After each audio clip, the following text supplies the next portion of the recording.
Bismillahirrahmanirrahim. Jadi mereka tidak punya dalil, tidak cukup bukti kuat untuk kemudian mengkanter apa yang telah saya sampaikan tuh. Sehingga ketika mereka mencari dalil untuk menyerang saya tidak ada, maka yang mereka serang adalah pribadi. Jadi mereka menyerang pribadi saya, bahwa saya dulunya pemabuk, saya dulunya penjudi, saya dulunya pemain perempuan. Nah, dan justru saya merasa aneh ketika ada orang yang sadar dari perbuatannya, kemudian dia sadar mendekatkan diri kepada Allah, meninggalkan segala urusan-urusan yang betul-betul itu dibenci oleh Allah, mereka tidak mau mengambil contoh di situ. Seharusnya kan mereka mengambil contoh tuh, wah ini orang kok dulu pemabuk, dulu pesina, dulu pencuri, dulu merangi umat Islam. Kok sekarang begitu cintanya dia kepada Islam, begitu sayangnya dia kepada Islam, menjalankan setiap perintah yang diperintahkan oleh Allah, menjalankan setiap perintah yang dicontohkan oleh Rasulullah.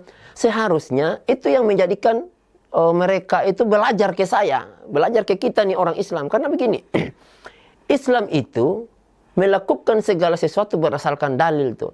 Nah kalau memang mereka ingin menyerang, ayo kita sama-sama pakai dalil. Kalau memang mau pakai akal, ya ayo kita main akal-akalan. Diakali aja lah supaya ini bisa sesuai dengan zaman yang berlaku. Seperti itu. Jadi contoh, perintah Alkitab diperintahkan agar mereka beribadah pada hari Sabtu. Kemudian diakali itu sama pendetanya, jangan hari Minggu. Supaya apa? Supaya orang, karena hari Minggu kan hari libur. Nah, banyak orang ke gereja. Kalau hari Sabtu kan hari kerja. Tentunya mereka khawatir kalau hari Sabtu nanti, jangan-jangan nanti jemaat tidak banyak datang, tidak banyak kolete, tidak banyak uang, tidak banyak pundi. Nah jadi mereka itu akal itu. Beda Islam. Islam ketika Allah menetapkan atau Rasulullah mencontohkan hari Jumat adalah hari kita untuk melakukan sholat Jumat secara berjamaah di masjid secara besar-besaran. Itu tidak ada toleransinya. Entah itu hari kerja, hari apa. Yang jelas kamu harus hadir tuh sesuai dengan perintah Allah. Dan kamu harus ikuti itu dengan apa yang dicontohkan oleh Rasulullah. Tidak boleh kamu membangkang. Karena kenapa? Itulah perintahnya. Nah beda di Kristen. Nah kenapa di Kristen itu mereka tidak bisa menggunakan dalil, menggunakan akal? Yaitu untuk mengakali orang-orang di bawahnya mereka. Bagaimana pendeta ini bisa mengakali umatnya. Mengakali para pengikutnya. Supaya apa? Fulus. Karena ujung-ujungnya fulus tuh. Ya saya ingat tuh ketika saya debat dengan seorang pendeta tuh. Namanya IGD Superniana. Kata dia kepada saya seperti ini. Jem, kalau bukan karena uang Rp7.000 saya tidak akan ada di sini. Kalau bukan karena uang Rp7.000. Karena kenapa? Saya hitung tuh. Saya bilang, Pak, hitung-hitungan saya nih. Mulai dari kolete, yuran ini, yuran itu, yuran ini, yuran itu. Ketika saya hitung, Pak, kok kita jemaat ini harus mencari untuk Bapak uang wajib tuh. Satu hari minimal Rp7.000. Nah jadi kata pendeta, ya iya kalau bukan karena uang Rp7.000 itu saya tidak akan ada di sini. Nah inilah salah satu kelemahan orang Kristen. Nah kita di Islam tidak seperti itu. Nah makanya saya selalu sampaikan ke teman-teman. Sebetulnya saya tidak mau tuh membalas reaksi-reaksi teman-teman perihal inilah menyerang saya lah. Ya biarlah itu pandangan mereka. Tapi satu yang harus teman-teman pahami. Ketika seseorang telah keluar dari lembah kegelapan, dari sifat-sifat buruk sebelumnya, kemudian dia menjadi baik, apakah itu yang akan dicontoh daripada orang yang telah berbuat baik, kemudian dia menjadi pezina, jadi pencuri, jadi pembunuh, yang awalnya dia baik. Ya, contohnya gini. Orang Kristen, kalau mau ikut aturan sebetulnya, makanya kemarin saya mau jelaskan tuh tentang videonya Andre Tunggal tuh. Ya, kok Jamie itu tidak menjalankan Kristen secara utuh? Bro, saya sampaikan ya, hari raya Paskah, apa yang dikonsumsi? Minuman keras. Minuman keras yang dikonsumsi. Pada saat Natal tuh, pada saat Tahun Baru tuh, apa yang dikonsumsi? Minuman keras. Diajar kita jadi pemabuk tuh. Ya, kita di gereja itu disuguhkan tuh, satu-satu sloki begini tuh. Akhirnya kenapa? Orang jadi kecanduan minum. Jadi kalau Andre Tunggal pernah sampaikan ke saya lewat video reaksinya, sebetulnya saya malas balas reaksi itu. Seharusnya dia berpikir tuh, Andre Tunggal itu. Yang mengajarkan saya untuk minum minuman keras adalah pendeta itu sendiri. Ketika pada perayaan Paskah tuh, kita disuguhkan tuh minuman tuh. Iya. Diajar kita untuk melanggar agama. Diajar kita untuk tidak patuh kepada perintah Tuhan. Itu pendeta. Karena kenapa? Semua ajaran yang dilakukan pendeta itu betul-betul bertentangan dengan apa yang diperintahkan Tuhan. Sehingga saya mencoba untuk mengikuti perintah Tuhan, tetapi ternyata itu bertentangan dengan apa yang dilakukan oleh pendeta, yang diperintahkan oleh pendeta. Maka disinilah terjadi suatu perbedaan pendapat. Kita melakukan apa yang diperintahkan Tuhan, tapi itu tidak sesuai dengan perintah pendeta. Nah, sehingga ketika kita melakukan perintah Tuhan, seolah-olah kita ini jadi penjahat. Oh, tidak melakukan apa yang dia tidak seperti orang Kristen. Dia bukan orang Kristen karena tidak melakukan perintah Kristen. Karena orang Kristen ini melakukan suatu amalan berdasarkan apa perkataan pendetanya, walaupun itu bertentangan dengan Alkitabnya itu sendiri. Ya, kita sudah berusaha nih mengikuti perintah Tuhan yang ada dalam Alkitab ini, Alkitab. Nah, kalau seandainya memang Alkitab itu menjadi petunjuk bagi kalian, seharusnya kalian mengikuti Alkitab, bukan mengikuti apa kata pendeta. Nah, beda kan di Islam. Di Islam itu apapun kata ulamanya, apapun kata kiainya, apapun kata ustadznya, entah itu Syekh dari Arab, ketika itu bertentangan dengan Al-Quran dan Sunnah, maka wajib kita tinggalkan tuh. Jangan diikuti itu. Karena sudah pasti kita tersesat. Nah, beda dengan orang Kristen. Orang Kristen itu, saya sudah berusaha melakukan apa yang diperintahkan oleh Tuhan yang ada dalam Alkitab. Tetapi tetap itu menyimpang karena tidak sesuai dengan apa yang diperintahkan pendeta. Pendeta bilang A, Alkitab bilang B. Pendeta bilang kita gereja hari Minggu, tetapi Alkitab menyuruh kita ibadah pada hari Sabtu. Pendeta suruh kita sembelih babi, sembelih anjing, potong babi ketika hari raya Paskah. Tetapi Alkitab menyarankan kita menyembelih kambing. Nah, di sini ketika kita berusaha menjalankan perintah Tuhan, bertentangan dengan perintah pendeta. Nah, di sini sebetulnya teman-teman harus pahami. Sebetulnya kita ini mau berubah menjadi orang yang lebih baik. Nah, ketika saya di Kristen, katanya, oh, kamu harus mengikuti aturan Kristen. Ya iya, saya ikuti itu perintah Alkitab. Tapi bertentangan dengan perintah pendeta. Sehingga yang jadinya amburadul tuh, saling bentur-benturan tuh. Antara perintah pendeta sama perintah manusia. Sehingga susah kita untuk menjalankan sebuah dalil di Kristen. Tidak bisa kita menjalankan dalil. Yang kita jalankan adalah dalih, asumsi, pendapat. Apa itu pendapat dari pendeta? Oh, pendeta berpendapat begini, kita ikuti. Makanya teman-teman yang dirahmati Allah Subhanahu wa taala, lihat tuh. Ini saya jelaskan ke teman-teman. Cara ibadah orang Kristen dan cara ibadah orang Islam. Orang Islam dimanapun dia berada ya, sholatnya maghrib tetap 3 rakaat. Isya tetap 4 rakaat. Subuh 2 rakaat. Zuhur 4 rakaat. Kemudian asar tetap dia 4 rakaat. Tetapi orang Kristen beda. Nah, orang Islam di masjid manapun ya, orang Islam entah itu NU, Muhammadiyah, Al-Khairat, apa saja kelompoknya, ketika mendapati suatu masjid, bisa kita semua sholat di situ. Tidak ada masalah. Wudhu kemudian sholat. Nah, orang Kristen, teman-teman yang dirahmati Allah Subhanahu wa taala, perbedaannya, cara ibadah Katolik beda dengan Protestan. Cara ibadah Protestan beda dengan Pantekosta. Cara gereja Pantekosta beda dengan cara gerejanya Advent. Semua berbeda tuh, tidak ada yang sama. Terus, ajaran siapa yang kalian ikut? Nah, kalau ditanya nanti, Advent, kamu ikut caranya siapa? Caranya Yesus. Bagaimana caranya Yesus? Yesus ibadah pada hari Sabtu. Katolik ngomong lagi, oh, kita berdasarkan pendetanya kita. Kita khusus tuh. Nah, bicara lagi Pantekosta. Pantekosta ketika ibadah, wah, kenapa kamu ibadah pakai orgen, pakai gitar, ribut, teriak-teriak, nyanyi-nyanyi, lompat-lompat? Oh iya, karena kata Yesus pakai gambus dan kecapi segala macam. Nah, beda dengan Islam. Islam itu konsepnya jelas.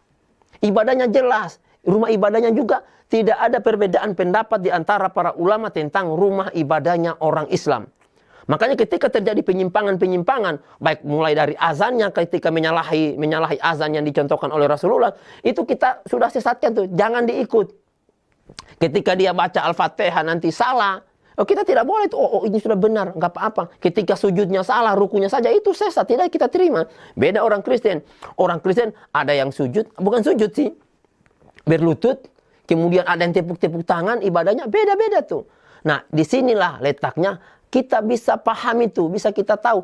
Oh, ternyata agama yang benar adalah Islam tuh. Tidak ada perubahan tuh. Sejak zamannya Nabi sampai saat ini, solatnya umat Islam itu tidak pernah berubah.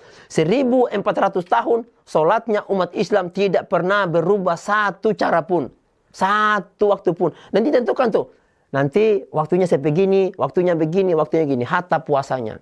Nah disinilah teman-teman, kenapa Islam itu dinamakan agama berdalil. Bukan agama berdalih. Nah beda dengan Kristen. Makanya teman-teman orang Kristen, kalau seandainya teman-teman mau untuk beradu argumentasi, ya oke, kita adu argumentasi. Ya, nggak usah pakai dalil.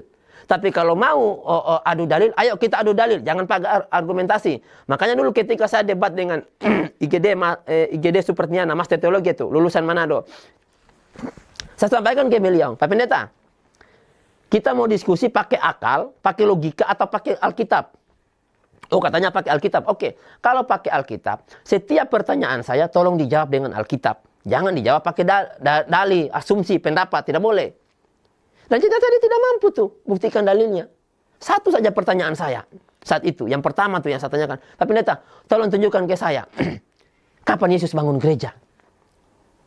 Tunjukkan ke saya satu dalil dulu. Itu dulu. Kapan Yesus bangun gereja?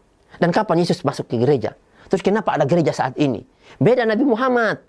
Nabi Muhammad jelas-jelas tuh Nabi masjidnya sampai hari ini masih ada tuh. Masjid Nabawi tuh yang ada di Madinah, Mekah. Karena kenapa? Beliau bangun masjid untuk umatnya dan diberikan contoh nih. Ini masjid, seperti ini modelnya. Menghadap kiblat, seperti ini modelnya. Ada pintu masuknya. Nanti kamu cara sholatnya seperti ini, menghadap kiblat. Nah orang Kristen tidak ada tuh. Tunjukkan saya satu dalil. Bahwa Yesus pernah bangun gereja, bentuknya seperti ini, menaranya seperti ini. Kemudian kamu kalau khotbah harus seperti ini. Tidak pernah Yesus contohkan. Dan tidak ada satupun dalil saya dapat dalam Alkitab. Pendeta tidak bisa tuh memiliki dalilnya tentang gereja. Itu baru satu. Apalagi yang kedua, yang ketiga, dan selanjutnya. Tidak mampu mereka tunjukkan. Ya mereka akan tidak buat aturan itu ketika aturan itu merugikan mereka. Contohnya, hari Minggu tuh. Alkitab menyarankan tuh, Allah memerintahkan dalam Alkitab kamu ibadah pada hari Sabat dan sepakat orang itu hari Sabtu. Ternyata hari Sabtu, orang masih kerja-kerjanya tuh. Ada yang kerja sampai malam. Ya udah, jangan gereja di hari Sabtu. Dibikinlah hari Minggu kan, hari Minggu hari libur. Nggak boleh seperti itu. Itu kamu beragama berdasarkan situasi yang ada saat ini. Tapi beda dengan Islam. Islam sejak diutusnya Nabi Muhammad, sholatnya tidak pernah dirubah, sholat Jumatnya tidak pernah dirubah. Al-Qurannya tidak pernah dirubah. Makanya Al-Quran itu satu-satunya mujizat yang saat ini tetap kekal sampai selama-lamanya. Makanya kemarin ketika saya berdiskusi dengan salah satu teman, dia mempunyai ilmu filsafat tuh. Saya sodorkan sama dia, bro, kalau seandainya Alkitabmu saya bakar seluruhnya, bisa nggak besok kamu buat lagi tuh? Seluruhnya saya bakar di dunia ini. Bisa nggak? Tidak bisa mereka buat lagi. Bahkan saya sampaikan, bro, kamu bisa hafal nggak satu baris ini? Satu baris tuh. Oh, tidak bisa. Tapi Al-Quran, kalian lenyapkan seluruh bumi ini, seluruh dunia ini kalian bakar, besoknya bisa tuh diterbitkan kembali. Sesuai, bahkan bukan diterbitkan, ditulis tuh. Oleh para ustadz, ditulis sampai selesai. Dan itu tidak akan pernah salah itu. Karena kenapa? Allah yang sendiri yang menjaga Al-Quran ini. Seperti itu teman-teman. Makanya, saya selalu sampaikan ke teman-teman orang Kristen, kalau kalian mau mendebat, monggo kita debat. Ya, kita duduk bersama nih. Dan saya berikan jaminan kepada teman-teman, jika ada orang Islam yang mencubit kalian, nih saya taruhannya nyawa saya nih. Iya. Karena saya tahu persis bagaimana karakter orang Islam. Saya tahu persis. Kalau seandainya orang Islam itu jahat, sudah habis ini orang Kristen di Indonesia ini. Hanya 20% ke orang Kristen, orang Islam 80%. Nah makanya orang Islam sampai saat ini, orang Kristen sampai saat ini masih aman menjalankan ibadahnya, walaupun kita tahu itu tersesat, walaupun kita tahu kamu itu syirik, walaupun kita tahu kamu itu sebetulnya bukan menyembah Tuhan. Apa kami perangi kalian? Apa kami marah? Tidak. Karena kenapa? Islam itu punya toleransi tingkat tinggi. Lakum dinukum waliyadin. Bagimu agamamu, bagiku agamaku. Stop sampai di situ. Nah kita tidak mau mengganggu tuh. Selama kalian tidak mengganggu agama kami, maka tidak ada rasa ingin kami untuk mengganggu kalian orang Kristen. Karena kenapa? Kami faham betul bagaimana Nabi kami melindungi orang-orang Kristen yang tidak memerangi umat Islam. Namun, teman-teman, ketika umat Islam diperangi, maka pantang bagi kami untuk mundur dari medan pertempuran. Itu semboyan umat Islam itu ajaran yang diberikan oleh Nabi kami. Kami tidak mau mengganggu orang lain dan kami juga tidak mau diganggu. Silakan kalian mau menyembah batu, mau menyembah sapi, mau menyembah gunung, silakan. Kami tidak pernah marah tuh, kami tidak pernah larang. Tapi tolong jangan ganggu ibadah kami karena kami menghadap Tuhan kami dan ketika kamu menghadap sesembahan kamu, kami tidak pernah ganggu. Saya sarankan kepada teman-teman, dimanapun berada, baik itu orang Kristen, orang Islam itu sendiri. Kalau mau berdebat, ya monggo kita pakai dalil. Kalau mau pakai akal, ya monggo kita pakai akal. Kalau mau pakai logika, monggo kita pakai logika. Nggak perlu nyerang pribadi. Ya, alhamdulillah saat ini saya sudah berubah. Saya sadar tuh menjalankan perintah Allah. Saya sudah bangun subuh, sudah tidak mau mabuk-mabukan, tidak mau jadi pezinah lagi, tidak mau jadi pemabuk lagi, penjudi lagi. Dan itu semua yang Allah larang, saya tinggalkan tuh. Dan yang anehnya, ada orang yang berkata, kok dijadikan panutan, dijadikan contoh? Terus yang mau dijadikan contoh apa? Orang yang baik. Nah, orang yang baik kemudian jadi pembunuh, jadi pezinah, itu yang dijadikan contoh. Kan otaknya terbalik tuh. Ya, otaknya terbalik. Orang yang sadar, yang tidak, yang dari tadinya pembunuh, yang tadinya peminum, pezina, penjudi, kemudian dia tinggalkan segala maksiat dan mengikuti semua perintah Allah. Oh, jangan dijadikan contoh. Itu istilah bukan Kristen yang baik. Lah, jadi maunya kamu, saya ini tetap jadi pezina, tetap jadi penjudi, tetap jadi pemabuk. Kan itu bertentangan dengan perintah Tuhan saya. Bertentangan dengan apa yang diajarkan oleh Nabi saya. Nah, sehingga ketika saya masuk Islam, segala keburukan-keburukan saya ketika saya masih Kristen, saya tinggalkan tuh. Ya, karena itu adalah ajaran pendeta. Maaf ya, keburukan yang saya lakukan itu bukan semata-mata karena keinginan saya, tetapi karena itu adalah saya mencontoh dari beberapa pendeta. Saya contohkan ya, Pak Imran Pompu. Ketika dia pulang dulu, ketika kita dari Siur itu, dia mabuk sampai bajunya dia buka, udah buka baju, ikat kepala, teriak-teriak itu di atas motor. Apakah seperti itu contoh pendeta? Kenapa kalian tidak mencontoh di situ? Iya, saya dengan mata kepala saya sendiri, dan bahkan orang tahu tuh, orang Peleru, bahkan kakak kandung saya tuh, lihat dengan mata kepala sendiri, istri saya lihat, dan beberapa jemaat saat itu, saya masih pemuda itu, bagaimana pendeta Imran Pompu, saya sampaikan nih, pendeta Imran Pompu nih, biar orang tahu tuh siapa.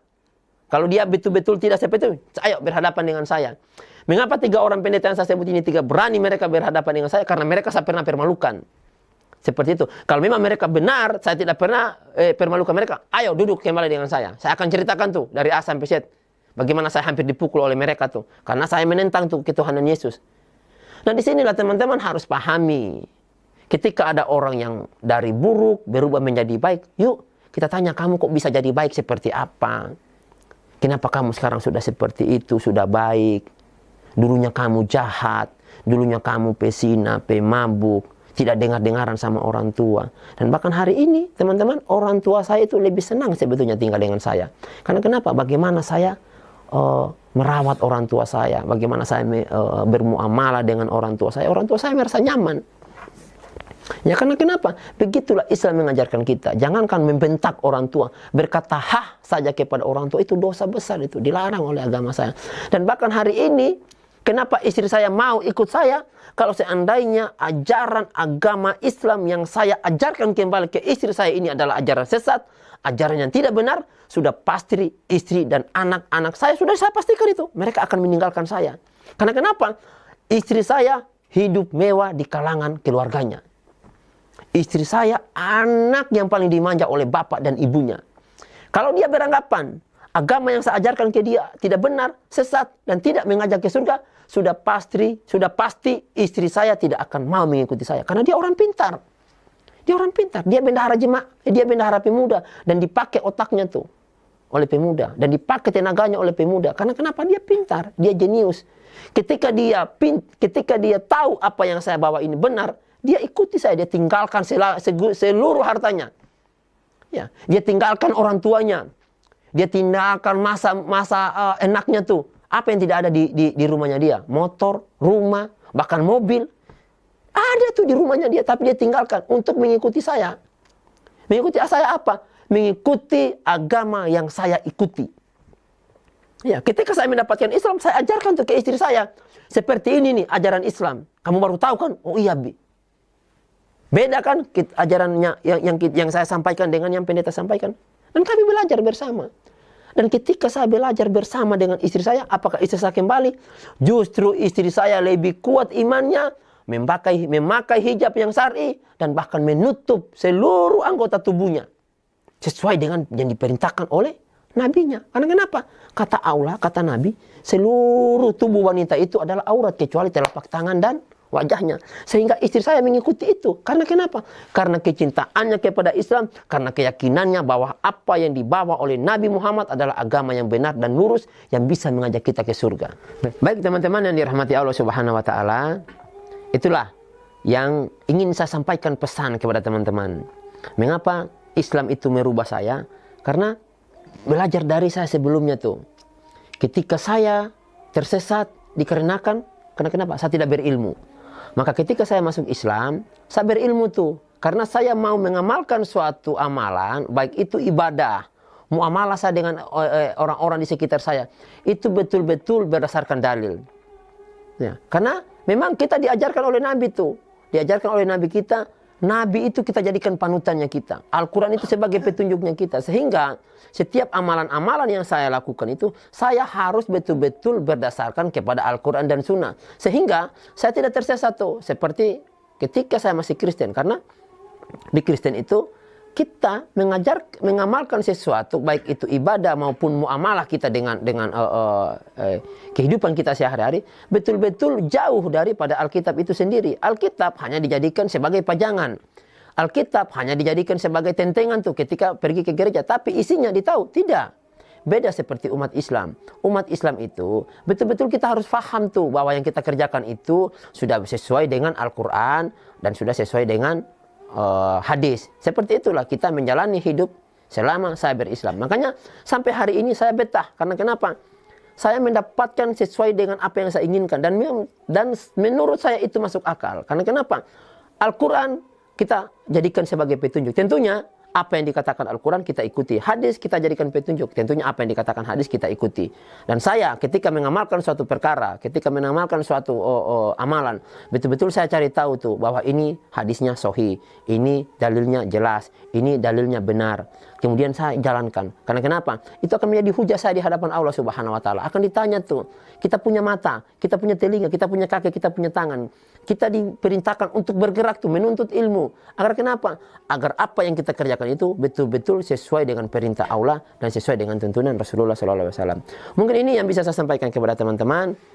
Semoga bisa bermanfaat dan menjadi inspirasi bagi kita semuanya, terkhususnya bagi sahabat-sahabat ngaji cerdas.